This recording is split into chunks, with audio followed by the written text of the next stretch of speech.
Viewers, আসসালামু আলাইকুম। নতুন একটি ভিডিওতে আপনাদেরকে স্বাগতম। যারা গ্রাফিক ডিজাইন শিখতে যাচ্ছেন, কোথায় শিখবেন, কিভাবে শিখবেন বুঝতেছেন না, তারা আমার এই কোর্সটি পুরো সম্পূর্ণ করতে পারেন। এই কোর্স মূলত নতুনদের জন্য। এখানে বেসিক পর্যায় থেকে অ্যাডভান্স পর্যায়ে ক্লাস নেওয়া হবে, A to Z ক্লাস নেওয়া হবে। তো যারা গ্রাফিক ডিজাইন শিখতে চান, তারা আমার এই কোর্সটি করতে পারেন। আপনার প্লে লিস্টে গিয়ে এখানে সব ভিডিও দেখতে পারবেন। যারা আগের ভিডিওগুলো দেখেন নাই, তারা 1 নম্বর ভিডিও থেকে সবগুলো দেখে আসবেন, তাহলে ফুল ভিডিও সব কিছু বুঝতে পারবেন। তো আজকে কথা না বাড়িয়ে চলুন শুরু করা যাক আজকের ভিডিও। আচ্ছা, কিছু সেটিং দেখবো, ঠিক আছে? কালকে যেগুলা করছি সেগুলো আগে প্র্যাকটিস করি। প্রথমে আমরা কি করছিলাম, 3টা শেপ নিয়েছিলাম, তাই না? তারপর 3-4টা শেপ নিলাম, এগুলোর কালার চেঞ্জ করে দিই।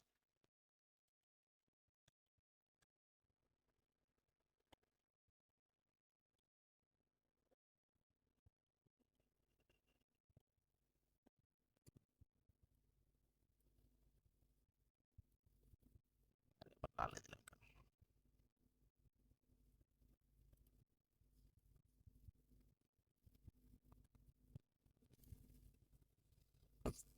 এখানে অনেকগুলা শেপ আছে। এখন কাজ করার সময় উপর নিচ তো করা যেতে পারে। এটা নিচে আছে, এটা উপরে আনবো কেমনে? এখান থেকে আমরা রাইট বাটন ক্লিক দিব, দিয়ে অ্যারেঞ্জে যাব।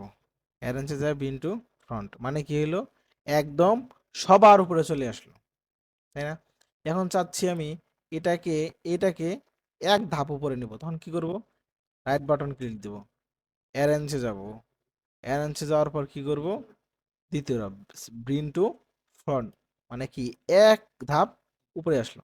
এখন যাচ্ছি এইটাকে আমি এক ধাপ নিচে যাব, অ্যারেঞ্জে যাব, অ্যারেঞ্জ থেকে সেন্ড ব্যাকওয়ার্ড, তার মানে কি এক ধাপ চলে গেল।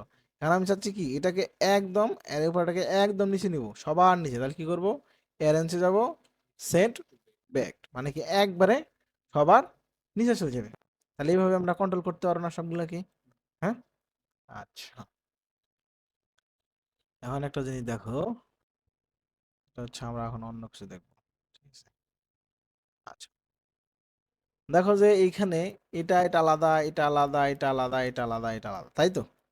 হ্যাঁ, আর আমরা মনে করে কাজ করতেছি, কাজ করার সময় এই দুটো এক জায়গায় রাখি দেবো নাকি, না এই জায়গায় এক জায়গায় একসাথে নড়াচড়া, ধরো এইভাবে রাখছি, এমনি রাখছি। এখন আমি যদি একটা ধরে নড়াই, তাহলে কি হবে? আমাদের নড়বে না। হ্যাঁ, যাচ্ছি যে কি দুইটা একসাথে নড়াবো, বা যেভাবে আছে যেভাবে আছে সেভাবেই রাখবো, ঠিক আছে? তাহলে কি করব? এটা সিলেক্ট করব, শিফট ধরবো, শিফট ধরে নিচে সিলেক্ট করবো, তা কি হলো? দুটো সিলেক্ট হয়ে গেল। রাইট বাটন ক্লিক দেবো, দিয়ে এখানে যে গ্রুপে ক্লিক দেবো। এখন দেখো এই দুটা এটা নাড়াবা একসাথে হয়ে গেছে। এখন এটা দেখ না, এটার সাথে যে আবার শিফট ধরে এটা করি, করে যদি গ্রুপে যাই, তাহলে কি এটা সহ গ্রুপ হয়ে গেছে। হ্যাঁ, আর এটাকে আনগ্রুপ করবো কিভাবে? কারণ এটাকে আবার ক্লিক করব, ক্লিক করে রাইট বাটন ক্লিক করবো, করে এই যে আনগ্রুপ। তারপর কি প্রথমে এইটা আনগ্রুপ হয়েছে, এটাকে আনগ্রুপ হয়েছে, হয় নাই, পরে আবার দিয়ে আবার এখানে যাব আনগ্রুপ। এখন কি দুইটা আনগ্রুপ হয়ে গেছে। এখন এইটা এখান থেকে করবো কেমনে?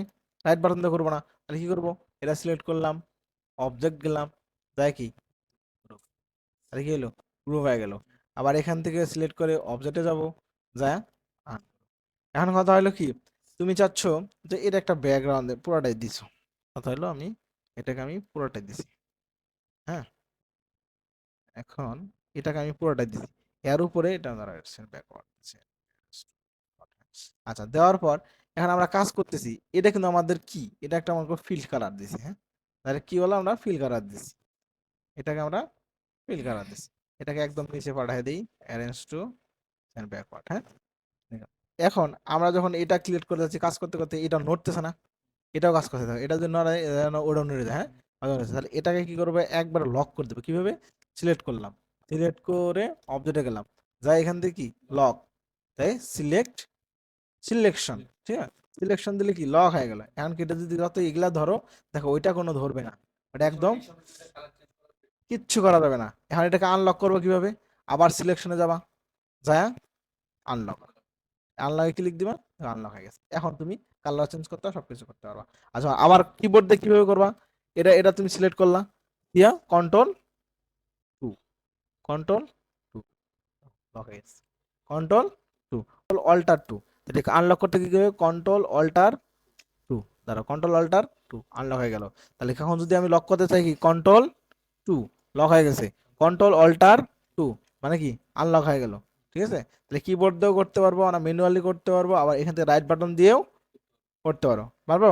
আচ্ছা পারলাম, গেল আনলকের বিষয়টা গেল। এখানে দেখি আরো, এখানে আরো অনেক অপশন আছে। হ্যাঁ, এখন আজকে আমরা এগুলা দেখবো অপশন। এখান থেকে কি গেল আমাদের, ট্রান্সফারটা পরে অ্যারেঞ্জটা চলে গেছে এখান থেকে, অ্যারেঞ্জ টু বি এখান থেকে, তাহলে এখান থেকেও আমরা অ্যারেঞ্জ করতে পারবো। কি করবো, এখান থেকে যায় অ্যারেঞ্জ চলে তো বি ইনটু ফন্ট চলে আসলো। আচ্ছা আবার সিলেক্ট করে দিই, এখন আরো অপশন দেখি। গ্রুপটা বুঝলাম, আনগ্রুপটা বুঝলাম, লকটা বুঝছি, হাইট বুঝবো। এখন কথা হইলো, দেখো এখানে আমরা কাজ করতেছি, এটার জন্য কি হয়েছে, এটা একটা মনে করো যে এটা উপরে থাকলো ইনটু ফন্টে রাখলাম, এটা ফন্টে রাখলাম, ওর নিচে হাইডে গেছে, ঢুকে গেছে না। এখন চাচ্ছ কি নিচেরটাতে কাজ করবা, উপরেরটাতে কি কাজ করবা না, তাহলে এটা কি একটু দেখা যাচ্ছে না, লক করলে কি দেখা যাবে, দেখা যাবে না। তাহলে এখন কি করবা, এটাকে সুন্দর করে এখান থেকে যায় হাইড করে দিবা, সিলেকশন, ওটা হাইড হয়ে গেল, কিন্তু ওটাকে আবার আনা যাবে। এখন তুমি এটাতে কাজ করতে পারো, ওটা এখন নাই, তাই না। তাহলে এখন এটাতে আবার এখানে অবজেক্ট যায়, এই যে হাইট থেকে, মনে করো যে হাইট চলে গেছে না, অবজেক্ট থেকে শো চলে আসলো, আসলো। এখন দেখো এটার জন্য হাইড করার জন্য আবার কি যাবো, আবার হাইড গেলে সিলেকশন কন্ট্রোল টু থ্রি দিলে, তাহলে এখান থেকে সিলেক্ট করে কন্ট্রোল থ্রি, থ্রি দিলে কি হাইড হয়ে গেল। আনহাইড করার জন্য কি করতে হবে আমাদেরকে, কন্ট্রোল অল্টার বা অল্টার কন্ট্রোল থ্রি, ঠিক আছে, চলে আসলো। আচ্ছা বুঝলাম। তারপরে দেখো, তারপরে কি অপশন আছে, আমরা এখন সিলেক্ট করলে তাহলে এনেবল হয়ে যাবে। আচ্ছা এক্সপান্ডটাও দেখি। আচ্ছা যদি মনে করো যে একটা রিলেট করে সব, ধরো একটা সার্কেল নিলাম, হুম, সার্কেল নিয়ে আমরা এখানে কাজ করছিলাম, একটা সার্কেল নিলাম, সার্কেলটা এখানে ফিল কালার দেওয়া আছে, এখানে স্টক কালারও দেওয়া আছে, আমি চাবো কি ফিল কালারটা অফ করে দিলাম, তাহলে খালি স্টক কালার থাকলো, আমরা স্টক কালার কি এখান থেকে বাড়ায় দিলাম, হুম, আমাদের এখানে স্টক কালার বাড়ায় দিলাম। এখন দেখো এটাকে কিন্তু তুমি চাইলে ইয়া করতে পারবা না, এটা যে কিছু করতে পারো, স্টক হয়ে আছে কিন্তু, হ্যাঁ স্টক হয়ে গেছে, এটা যদি তুমি কাটতে চাও তাহলে কি হবে জানো, পুরোটাই কাটে যাবে, এটাকে তুমি এডিট করতে পারবে না। হ্যাঁ, তাই এটাকে তুমি যদি এখন অবজেক্ট থেকে এক্সপান্ড করো, এক্সপান্ড করে ওকে দাও, তাহলে দেখো এটা ফিল কালারে পরিণত হয়ে গেল, একটা সার্কেলে পরিণত হয়ে গেল। হ্যাঁ, সার্কেলে পরিণত হলো না। এটাতে তুমি এখন মনে করো যে এটা তুমি যে ইয়া যেমন থাকে কি কয় ফিল কালার থাকে, ধরা গেল যে এটা ফিল কালার হয়ে গেল। আচ্ছা, এগুলো আমরা সবসময় টাইপে ব্যবহার করি বেশিরভাগ সময়। ধরো যে কোনো কিছু লিখছি আমি, এখানে লিখলাম বাংলাদেশ, হ্যাঁ, আচ্ছা দাঁড়াও, বাংলাদেশ লিখছি, এটা লিখে এটাকে আমি বড় করে দিলাম, ঠিক আছে, এটাতে একটা ফন্ট আকারে আছে তাই না, এটা কিন্তু ফন্ট। এখন এটাকে আমি অন্য ফন্ট চেঞ্জ করলেও করতে পারবো, ধরো যে একটা ফন্ট দিই, মোটা একটা ফন্ট দিয়ে দিই, এটা মিডিয়াম বোল্ড, ঠিক আছে, এটা বোল্ড দিয়ে দিলাম, এটাকে আমরা বড় করলাম। এখন এটাকে যখন দিবা, এটা কালার দিতে গেলে কি দিয়ে কালার দিতে লাগতেছে, আমাদের ফন্ট কালার থেকে দেওয়া লাগছে তাই না। আর এটাকে এখন এডিট করতে গেলে এডিট করতে পারবে না, কিসের জন্য জানো, ধরো আমি এই মাথাটা কাটে দিব, এখন যে আমি এই যে ইরেজার টুল দিয়ে কাটি, তো কাজ করা যাচ্ছে, যাচ্ছে না, এটা কিন্তু একটা এখন ফন্ট আকারে আছে। এখন এটাকে যদি শেপ আকারে, মানে এই শেপ আকারে আনতে চাও, তাহলে কি হবে, তোর ফন্টটাকে যখন তুমি ইয়া করবা, এডিট করার পরে এই ফন্ট গুলাতে ভাঙিয়ে দিতে হবে। কেন ভাঙিয়ে দিতে হবে জানো, কারণ এই ফন্টটা যদি তার কাছে না থাকে, এই যে তোমার এই কম্পিউটারে এই ফন্টটা আছে না, এই ফন্টটা যদি আমার কম্পিউটারে না থাকে, তুমি যে ডিজাইনটা দিবা, ওই ডিজাইনটা আমার কম্পিউটার যদি ওপেন করি, তাহলে এই ফন্টটা লেখাটা থাকবে না, ভাঙে যাবে। এখন এই লেখাটা যদি সব জায়গায় ব্যবহার করা যায়, এই জন্য কি করবো, এখান থেকে অবজেক্ট, অপশন থেকে এক্সপান্ড, এক্সপান্ড থেকে, এখন দেখো এটা কিন্তু আর ইয়াতে নাই, কি কয় ফন্টে নাই, কারণ এটা দেখো এডিট করলেও এটা কোনো ফন্ট টন ইয়া করা যাচ্ছে, চেঞ্জ করা যাচ্ছে, এখন কিছু করা যাবে না, কিন্তু এক্সপান্ডে কাজ হচ্ছে এটা, ঠিক আছে। অ্যাপারেন্স এক্সপান্ড একই কাহিনী, ক্রপ ইমেজ রেজিস্টার রাস্টারের বাদ, ঠিক আছে। আচ্ছা আপাতত এখানে এই পর্যন্তই থাক, এগুলা প্র্যাকটিস করবা, ঠিক আছে। হুম, কি কি করলাম, আমরা করলাম অ্যারেঞ্জটা করলাম, অ্যালাইনটা করি না, গ্রুপ করছি, আনগ্রুপ করছি, লক করছি, আনলক করছি, হার্ড করছি, শো করছি, এক্সপান্ড করছি, ঠিক আছে। হ্যাঁ বলো। লোগোর ভিতরে, এই ভিতরে বসাবো, তাই তো? আচ্ছা ঠিক আছে, এখানে কি করব, এর ভিতরে বসাবো। এটার জন্য কি করবো জানো, ধরো এটা এই এক সার্কেলের ভিতরে আমরা বসাবো, এই সার্কেলের ভিতরে বসাবো, ঠিক আছে? এখান থেকে একটা শেপ নিলাম, ঠিক আছে? এখন ধরো এটাকে কালার একটু অন্য কালার দিয়ে দিলাম, ধরো এই কালার দিয়ে দিলাম। এখন এই দুটাকে মিডিল করবো, হ্যাঁ, অ্যালাইন করবো। অ্যালাইন তোমাকে এখনো বুঝাই নাই, আচ্ছা পরে বুঝাবো নি। এটাকে অ্যারেঞ্জ করে যদি, হ্যাঁ, তবে এটাকে আমি, হ্যাঁ, অ্যালাইন তোমাকে বুঝাই নাই কি। এখন আমি কি করবো, এর ভিতরে একটা ছবি বসাবো। আচ্ছা ক্লিয়ার, তাহলে একটা নেই ছবি, ধরো ওপেন বা প্লেস করে নিই, ওপেন না প্লেস করে নিই এখান থেকে। এই যে প্লেস, প্লেস থেকে নেই ছবি, নেওয়ার পরে কোন ছবি বসাবো, দাও, এই ছবিটাই বসাবো, ঠিক আছে? এই ছবিটা কি করব, বসাবো। তো এটাকে আমরা ছোট করে নিই, ঠিক আছে? এটাকে আমরা একদম ছোট করলাম, আরো ছোট করি। আচ্ছা, ইয়ে হয়ে গেছে।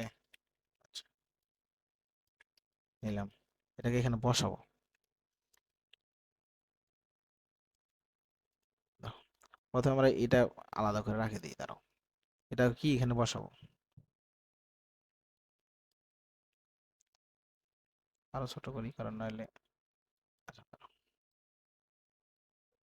এই ছবিটা ইয়ে হয়েছে তো, ছোট তো, আচ্ছা আর একটু বড় করে বসাই, ধরো এইটুকু বসাবো, হ্যাঁ? কেন হলো না, ছবিটাকে পিছন ধরে align to sign to backward. আচ্ছা এখন যদি আমি এখান থেকে মেক ক্লিক মার্কস করে ফেলি, দেখো এটা হয়ে গেছে এখানে, ঠিক আছে?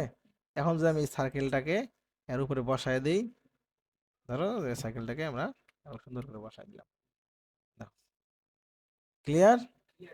এটা চাইছিলা তুমি, এটা চাইছিলা না, এটাকে আমি, হ্যাঁ